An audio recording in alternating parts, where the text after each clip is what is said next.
बिस्मिल्लाहिर्रहमानिर्रहीम। अस्सलाम वालेकुम स्टूडेंट्स, क्या हाल है जी? कैसे हैं आप सब? उम्मीद करता हूँ आप सब खैरियत से होंगे। स्टूडेंट्स, मैं हूँ मोहम्मद इब्राहीम आपके चैनल डायमेंशनल फ़िज़िक्स से। और प्यारे स्टूडेंट्स, आज हम डिस्कस करने वाले हैं क्लास 11th फ़िज़िक्स 2025 पैक्टा की बेटा जो आपकी न्यू बुक आई है जी। चैप्टर नंबर 4 स्टूडेंट्स हम डिस्कस कर रहे थे वर्क, एनर्जी एंड पावर। और आज का बेटा हमारा टॉपिक है कंस्ट्रक्टेड रिस्पॉन्स क्वेश्चंस। बेटा आज हम आपके चैप्टर 4 के CRQs को डिस्कस करने जा रहे हैं। और इस दफ़ा जैसा कि आपके न्यू बुक में शॉर्ट क्वेश्चंस के साथ CRQs को ऐड किया गया है, तो ये लाजमी तौर पर बेटा आपके पेपर में आएंगे, ठीक है। और 70% आपका जो शॉर्ट क्वेश्चन का पोर्शन होता है वो नॉर्मली एक्सरसाइज बेस्ड होता है। तो इस दफ़ा एक्सरसाइज क्वेश्चंस के साथ साथ एक्सरसाइज में CRQs हैं, तो ये भी आपने अच्छे से प्रिपेयर करने हैं और इंतहाई आसान है। तो जिस तरह से मैंने आंसर को बेटा लिखा है एज़ इट इज़ अगर आप आंसर लिखेंगे तो इंशाल्लाह आपको एग्ज़ाम में पूरे नंबर मिलेंगे। क्वेश्चन नंबर 1 है जी हमारे पास 4.1, when will you say that a force is conservative, give to conditions. बेटा आपसे पूछ रहा है कि आप कब कहते हैं कि फ़ोर्स कंजर्वेटिव है और इसकी दो शराइत, दो कंडीशन बताएं। अब भाई कंजर्वेटिव फोर्स होती क्या है? सबसे पहली बात तो a force is said to be conservative if the work done by the force does not depend on the path followed by body.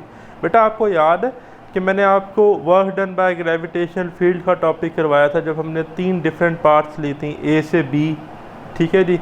हमने ACB ली थी, ACD ली थी, मीन के डिफरेंट पार्ट्स थी, ठीक है। तो हमने ये देखा था कि तीनों पार्ट्स में जो हमारे पास वर्क आ रहा था बेटा वो -mgh आ रहा था, ठीक है। तो कंजर्वेटिव फोर्स वो फोर्स है जिसकी वजह से बेटा जब हम वर्क कैलकुलेट करते हैं तो वो पाथ फॉलोड पर डिपेंड नहीं करता, but only depends upon the initial and final position. किस पे बेस करता है?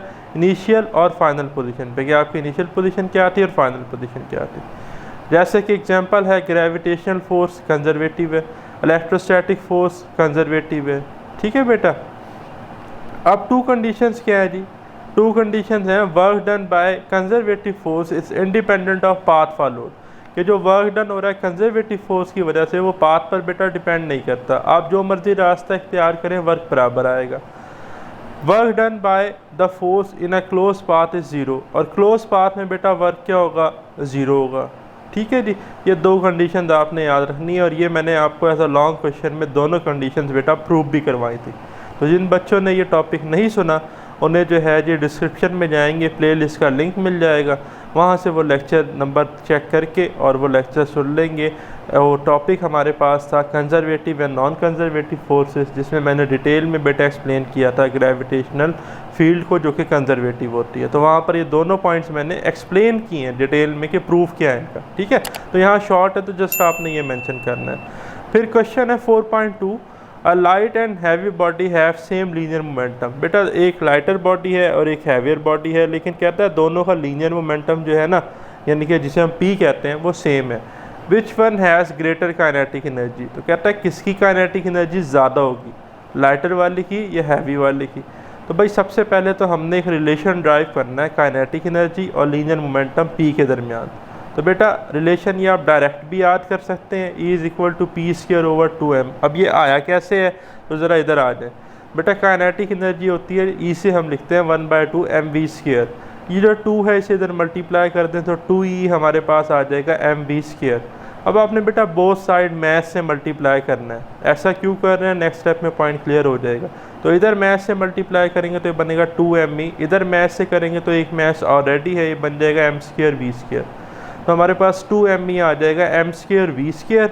mv को हम मोमेंटम लिख सकते हैं, तो मोमेंटम का स्केयर आ जाएगा। तो हमें तो एनर्जी चाहिए थी तो 2m से इधर डिवाइड कर देंगे तो E आ जाएगा, E is equal to P²/2m।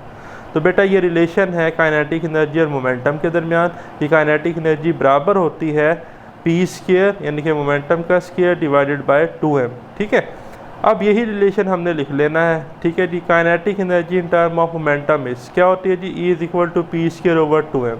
अब कंडीशन क्या थी शुरू में कि सेम लीनियर मोमेंटम है। भाई अगर P कांस्टेंट है, 2 तो ऑलरेडी कांस्टेंट है, तो इसका मतलब काइनेटिक एनर्जी का मास के साथ इन्वर्स रिलेशन बन रहा है। कब? जब मोमेंटम कांस्टेंट है, ठीक है। जब शर्त क्या है कि मोमेंटम कांस्टेंट है। कहता है which one has greatest kinetic energy. अब ज़रा यहाँ से देख के बताएं किसकी होगी, लाइटर वाले का मास कम होगा तो बेटा उसकी काइनेटिक एनर्जी क्या होगी, ज़्यादा, जबकि जो आपके पास हैवियर मास था उसकी काइनेटिक एनर्जी क्या होगी इस रिलेशन से कम। मास ज़्यादा होगा ना तो काइनेटिक एनर्जी क्या होगी, कम, क्योंकि इन्वर्स रिलेशन है। तो लाइटर वाले का मास कम था तो उसकी काइनेटिक एनर्जी क्या होगी, ज़्यादा। तो इसलिए यहाँ पर आंसर में लिखा गया है the light body has greater kinetic energy than the heavy body which both have the same momentum. ठीक है जी, जब दोनों का क्या है मोमेंटम सेम होगा तो जो आपके पास बेटा लाइटर बॉडी है उसकी काइनेटिक एनर्जी ज़्यादा होगी हैवियर बॉडी से। यही बात यहाँ लिखी है फ्रॉम इक्वेशन 1, क्योंकि आप देख रहे हैं काइनेटिक एनर्जी और मास का इन्वर्स रिलेशन है, जब मोमेंटम कांस्टेंट है kinetic energy is inversely proportional to mass, so the lighter body will have greater kinetic energy than the heavier one. ठीक है, ऐसे आप एज इट इज आंसर लिखेंगे। फिर है जी question 4.3, a motorcycle is running with constant speed on a horizontal track. बेटा एक मोटरसाइकिल है जी जो कि कांस्टेंट स्पीड से x axis mean horizontal track पर मूव कर रही है, जैसे एक रोड पे मूव कर। Is any work being done on the motorcycle if no net force is acting on it. कहता है कि क्या मोटरसाइकिल कोई वर्क कर रही है अगर इस पर कोई नेट फोर्स ना लग रही हो। नो नेट फोर्स मीन कि उसके ऊपर कोई नेट फोर्स नहीं लग रही। तो भाई वर्क तब होता है जब किसी बॉडी पर नेट फोर्स लगे और वो बॉडी डिस्प्लेसमेंट करे कवर उसी फोर्स की डायरेक्शन पर। ठीक है, अब यहाँ पर तो नेट फोर्स ही नहीं लग रही तो हम लिखेंगे no work is done on the motorcycle when it's move at constant speed with zero net force. ठीक है जी, कोई वर्क डन नहीं हो रहा है। रीज़न क्या है, work is defined as the dot product of force and displacement. हमने पढ़ा था ना W is equal to F dot D, तो W is equal to F D cos theta. बेटा नेट फोर्स एफ ही जीरो है, F net force F zero, then इस फार्मूले में एफ की जगह जीरो पुट करें तो zero multiply by something zero होता है, तो वर्क तो आ जाएगा जीरो जॉउल। तो इसका मतलब बेटा कोई वर्क नहीं होगा क्योंकि यहाँ पर नेट फोर्स जीरो है। ठीक है, फिर है जी question 4.4, a force acts on a ball moving with 14 meter per second. बेटा एक बॉल है जो कि वेलोसिटी से मूव कर रही है 14 मीटर पर सेकेंड से, उस पर एक फोर्स लगती है। ठीक है जी, and brings its speed 6 meter per second. भाई पहले स्पीड थी 14 मीटर पर सेकेंड, अब हो गई 6 मीटर पर सेकेंड, स्पीड तो डिक्रीज हो गई फोर्स लगाने से। Has the force done positive और negative work, explain your answer. कहता है इस फोर्स ने पॉजिटिव वर्क किया या नेगेटिव वर्क किया। भाई सिंपल सा लॉजिक है, स्पीड ज़्यादा थी स्पीड कम हो रही है तो इसका मतलब कि ये कोई अपोजिंग या रेजिस्टिव फोर्स है जिस वजह से स्पीड कम हुई। तो भाई यहाँ पर वर्क नेगेटिव हुआ, क्योंकि मैंने आपको बताया था ना कि मान लें ये ball along positive x axis move कर रही थी, तो जो आपने फ्रिक्शन फोर्स ने वर्क किया उसने इसको ओपोजिट क्या किया, ये डिस्प्लेसमेंट कहाँ कर रही थी, cover along positive x axis, force कहाँ लगी अलॉन्ग नेगेटिव एक्स एक्सिस। तो ये एक बात तो यहाँ से कि जो हमारे पास वर्क का फार्मूला होता है एफ डी कॉस थीटा, वहाँ पर कॉस 180 आएगा जो कि -1 होता है, ये पॉइंट। दूसरा पॉइंट ये कि आप देख रहे हैं कि अगर हम वर्क एनर्जी थ्योरम की बात करें कि work done on a body is equal to change in kinetic energy, तो अगर आप वो भी इस्तेमाल करेंगे तो 14 वैल्यू बड़ी थी, अब फाइनल कितनी हो गई 6, तो वर्क क्या होगा नेगेटिव। अब आंसर कैसे लिखना है, since the ball speed has decrease the force has done negative work. भाई बॉल की स्पीड डिक्रीज हुई है तो वर्क डन क्या हुआ है नेगेटिव। रीज़न क्या है, work is set to be positive when a force increase the speed. ठीक है, वर्क पॉजिटिव कब होता है, जब फोर्स लगने से स्पीड इंक्रीज हो किसी भी बॉडी की, and negative when it reduce the speed, और वर्क नेगेटिव होता है अगर बॉडी की स्पीड रिड्यूस हो जाए डिक्रीज हो जाए। In this case the ball speed decreases from 14 meter per second to 6 meter per second which means it kinetic energy has decrease. इसका क्या मतलब है, मेरी वही बात कि वर्क एनर्जी थ्योरम से काइनेटिक एनर्जी डिक्रीज हुई है। This means that the force has done negative work on the ball. इसका मतलब है कि ये रेजिस्टिव फोर्स थी जिस वजह से नेगेटिव वर्क हुआ है बॉल के ऊपर। फिर है जी question 4.5, a slow moving truck can have more kinetic energy than a fast moving car, how is it possible. क्या कहता है कि भाई आपके पास एक स्लो मूविंग ट्रक है, ठीक है, और एक आपके पास फास्ट मूविंग कार है। कहता है लेकिन जो स्लो मूविंग ट्रक है उसकी काइनेटिक एनर्जी जो है ज़्यादा है फास्ट मूविंग कार से। भाई पहली बात ये बेटा, काइनेटिक एनर्जी ना दो फैक्टर्स पे डिपेंड करती है, मास पर और स्पीड पर, ठीक है, या जिसे आप वेलोसिटी कहते हैं। तो एक चीज़ बड़ा ही इंपॉर्टेंट पॉइंट, देखिए हम ये देख रहे हैं कि ये ज़्यादा तेज़ी से मूव कर रही है तो उसकी काइनेटिक एनर्जी ज़्यादा होनी चाहिए थी, लेकिन दूसरी तरफ आप ये नहीं देख रहे कि ट्रक का मैस बहुत बड़ा है, 10 गाड़ियाँ साथ खड़ी कर दें तो शायद एक ट्रक का मैस बने, तो ट्रक का ह्यूज मैस है, तो काइनेटिक एनर्जी डायरेक्टली प्रोपोर्शनल है मैस के और वी के स्क्वायर के। तो ट्रक का मैस ज़्यादा होने की वजह से ट्रक की काइनेटिक एनर्जी ज़्यादा, और ऐसा पॉसिबल हो सकता है। उसने लिखा ना हाउ इज़ दिस पॉसिबल, अब लिखेंगे रीज़न क्या है।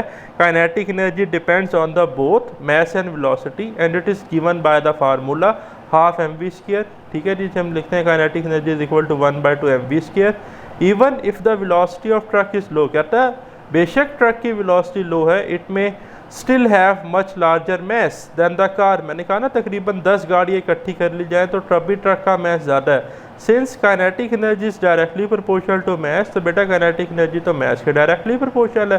A heavy truck have more kinetic energy than a lighter fast moving car. तो इसलिए बेटा जो आपके पास एक स्लो मूविंग हैवी ट्रक है उसकी काइनेटिक एनर्जी ज़्यादा है as compare to lighter fast moving car, क्योंकि उस ट्रक का मैस बहुत ज़्यादा है एज़ कम्पेयर टू कार।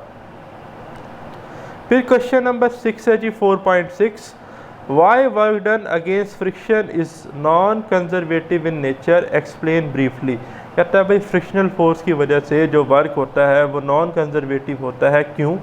भाई देखें, सबसे पहले तो हम बताते हैं कि नॉन कंजर्वेटिव का मतलब क्या है। अ force is called non conservative. बेटा कोई भी फोर्स नॉन कंजर्वेटिव होती है if the work done depends on the path followed by body. बेटा अगर वर्क जो है वो पाथ पर डिपेंड करता हो तो नॉन कंजर्वेटिव फोर्स है, और अगर वर्क जो है वो पाथ पर डिपेंड ना करता हो तो वो कंजर्वेटिव है। ठीक है, तो यहाँ पर नॉन कंजर्वेटिव का जिक्र है क्योंकि वर्क जो है वो डिपेंड कर रहा है पाथ फॉलोड बाय बॉडी पर। अब एक्सप्लेनेशन में आप लिखेंगे friction always oppose motion. Friction हमेशा क्या करती है बेटा? मुखालफत करती है ना। गाड़ी आगे जाना चाह रही है तो फ्रिक्शन चाहेगी भाई रुक जाए किसी तरह। ठीक है, यही हमने देखा है ना कि उसके ऑपोजिट लगती है। And converts mechanical energy into heat. ठीक है, एनर्जी लॉसेज आते हैं, मैकेनिकल एनर्जी को हीट में कन्वर्ट करती है। The longer the path the more work is required to overcome friction. ऐसे ही है ना, जितना ज़्यादा बड़ा पाथ होगा उतना ज़्यादा हमें वर्क करना पड़ेगा फ्रिक्शन को ओवरकम करने के लिए। Therefore work done against friction depends on the length of path. कहता है इसलिए जो आपके पास वर्क डन अगेंस्ट फ्रिक्शन है वो लेंथ ऑफ द पाथ पर क्या करता है, क्योंकि पाथ ज़्यादा है ज़्यादा वर्क करना पड़ेगा, पाथ कम है कम वर्क करना पड़ेगा। पाथ पे वर्क डिपेंड कर रहा है ना, इसका मतलब कि आपके पास ये नॉन कंजर्वेटिव है, not just the starting and ending point. ठीक है, सिर्फ स्टार्टिंग और एंडिंग पॉइंट पे नहीं जो है वो वर्क डिपेंड करता, ये पाथ पर भी डिपेंड करता है। इसी वजह से फ्रिक्शनल फोर्स बेटा हमारे पास क्या है जी, नॉन कंजर्वेटिव है। फिर है जी question 4.7, does wind contain kinetic energy, explain. बेटा मूविंग एयर को विंड कहते हैं और काइनेटिक एनर्जी का ताल्लुक ही मोशन के साथ है, तो यस आप लिखेंगे yes wind contain kinetic energy because it involves the motion of air particle. ठीक है, जो हवाएं चलती हैं तो एक्चुअली होता क्या है कि जो आपके पास एयर पार्टिकल्स हैं वो मोशन में होते हैं, मोशन की वजह से जो एनर्जी होती है वो काइनेटिक एनर्जी होती है। तो आप लिखेंगे एक्सप्लेनेशन में kinetic energy is given by formula kinetic energy is equal to 1/2 mv square. Here m is the mass of the moving air and v is the wind velocity. Since wind has both mass and velocity, ठीक है जी, अब कहता है जो wind हवा है उनके particles का कुछ ना कुछ mass भी है और velocity भी है। It possess kinetic energy, तो उनके पास बेटा kinetic energy है। This is the energy that is used in wind turbines, और जो विंड टर्बाइंस हैं इनके फैंस रोटेट करते हैं, घूमते हैं टू जनरेट इलेक्ट्रिसिटी, और फिर बेटा बिजली बनती है।